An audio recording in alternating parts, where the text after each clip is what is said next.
Landline, শ্বশুরবাড়ি, একটা phone এলো।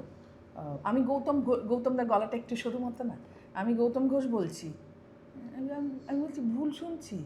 হ্যাঁ, সোমা সৌমিত্রদা একটু কথা বলবে।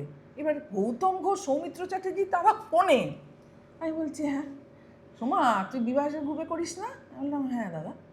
আমি সৌমিত্র চ্যাটার্জি বলছি। আমি বললাম হ্যাঁ দাদা। আমি না বুঝতে পারছি না যে আমি ঠান্ডা হয়ে গেছি, হাত কাঁপছে। শোন, গৌতম একটা ছবি করছে, আর কি সুন্দর, কোনো ভনিতা নেই, এইরকম মাপের একজন অভিনেতা এবং মানুষ।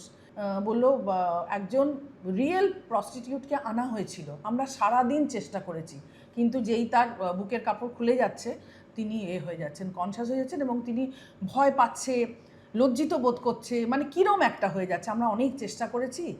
আর আমি না বিভাসের দলে তোকে দেখে আমি বলেছি তুই করে দিতে পারবি। আমি বললাম যে দাদা আমার সন্তান 3 মাসের, বুকের দুধ খায়, আমি স্টিচ হয়েছে আমার সিজারিয়ান।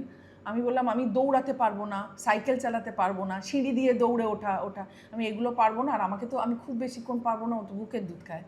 বললো তুই একবার আসতে পারবি সন্ধেবেলা? বললাম হ্যাঁ, অরোরা স্টুডিও।